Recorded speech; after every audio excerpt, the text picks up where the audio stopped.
Hi అండి. తెలుగు కథల ప్రపంచంకు స్వాగతం. ఇవాళ నీతి బోధ అనే మరొక కథను వినేద్దామండి. సర్వసంగ పరిత్యాగి ఒకడు భిక్షాటనకు బయలుదేరి అడవి మార్గం వెంబడి వస్తున్నాడు. అతడికి ఆకాశంలో ఒక జాతి పక్షులు కొన్ని అదే జాతికి చెందిన పక్షిని తరుముకుంటూ వెళ్ళడం కనిపించింది. అవి ఎందుకలా తరుముతున్నాయా అని సాలోచనగా వాటిని గమనించసాగాడు అతడు. ముందుకు వెళ్తున్న పక్షి నోట్లో ఓ రొట్టె ముక్క ఉంది. ఆ రొట్టె ముక్కను దొంగిలించడానికి మిగతా పక్షులు దానిని తరుముకొస్తున్నాయని గ్రహించాడు. కొంతసేపటికి ఆ పక్షి ప్రాణభయం కొద్దీ నోటిలోని రొట్టె ముక్కను నేల మీదకు జారవిడిచింది. తర్వాత ఇంకేముంది, అంతవరకు దానిని తరుముకొస్తున్న పక్షులు దానిని వదిలేసి రొట్టె ముక్క వైపు దూసుకుపోయాయి. రొట్టె ముక్కను జారవిడిచిన పక్షి ఆయాసపడుతూ వచ్చి ఓ చెట్టు కొమ్మ మీద వాలింది. ఆ చెట్టు కింద కూర్చొని అంతా గమనిస్తున్న ఓ సన్యాసి పక్షితో, "నువ్వు నాకు చక్కని నీతిబోధ చేశావు. ఒక విధంగా నువ్వు నాకు గురువు. మనిషికి సంపద ప్రాణాంతకమైనది. సంపద లేనివాడు ధన్యుడు అనే నీతిని ప్రత్యక్షంగా చూపించావు" అన్నాడు. అదెలాగా అని అడిగింది పక్షి.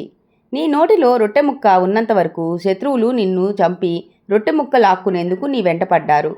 ప్రమాదం గ్రహించిన నీవు రొట్టె ముక్కను వదిలేశావు. శత్రువులు నిన్ను వదిలేసి రొట్టె ముక్క వెంబడి పడ్డారు. కనుక మనిషికి ఐశ్వర్యం ప్రమాదహేతువని, దానిని విడనాడటమే ముక్తికి మార్గమని తెలుసుకున్నాను" అని చెప్పి సన్యాసి తన దారిని తాను వెళ్ళిపోయాడు. దాన అర్హుడు అనే మరొక చిన్న కథను వినేద్దామండి. నరేష్, సురేష్ ఇద్దరు స్నేహితులు.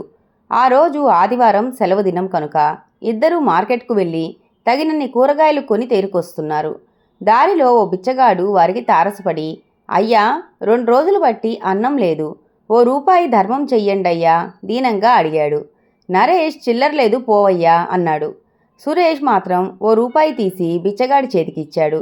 కొంత దూరం వచ్చాక ఓ 10 ఏళ్ల కుర్రాడు కొన్ని కథల పుస్తకాలు పట్టుకొని, "కథల పుస్తకాలయ్యా, మీ పిల్లల కోసం ఒకటి కొనండయ్యా, పుస్తకం 10 రూపాయలే అయ్యా" అంటూ ప్రాధేయపడ్డాడు. వెంటనే నరేష్ కుర్రాడి చేతిలో 10 రూపాయలు పెట్టి ఓ పుస్తకం కొన్నాడు.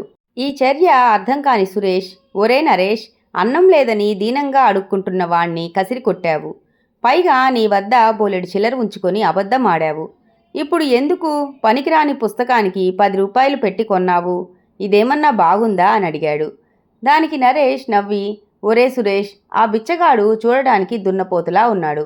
2 రోజులు బట్టి భోజనం లేదని అబద్ధం చెప్పకపోతే పనేదైనా చేసుకొని పొట్టపోసుకోవచ్చు కదా.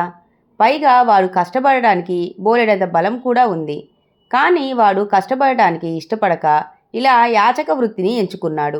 అటువంటి వాడికి దానం చేస్తే వాడి యొక్క సోమరితనాన్ని పరోక్షంగా మనం ప్రోత్సహించినట్లు అవుతుంది. అందుకే వాడికి ధర్మం చేయలేదు.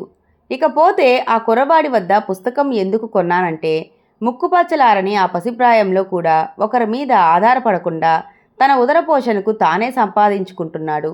ఒక పుస్తకం అమ్మితే ఓ పావలా వస్తుందని తెలిసి కూడా ఈ ఎండలో పట్టుదలతో తిరుగుతున్నాడు. అలాంటి వాణ్ణి మనం ప్రోత్సహించాలి. అప్పుడే వాడిలో ఉత్సాహం వచ్చి మరికొంచెం ముందుకు వెళ్తాడు. ఇప్పుడు చెప్పు, ఆ కుర్రాడిలోనున్న కష్టపడే గుణం ఈ బిచ్చగాడిలో ఉందా" అన్నాడు. అంతే, సురేష్ తను చేసిన పొరపాటు పనికి నొచ్చుకున్నాడు. అపాత్రదానం పనికిరాదని తెలుసుకున్నాడు. ఇంతటితో కథ కంచికి మనం ఇంటికి. ఈ కథలు కనుక మీకు నచ్చినట్లయితే లైక్ చేసి, షేర్ చేసి, కామెంట్ చేసి మన ఛానల్కి సపోర్ట్ చేసేయండి ఫ్రెండ్స్. ఇక ఉంటానండి. By by.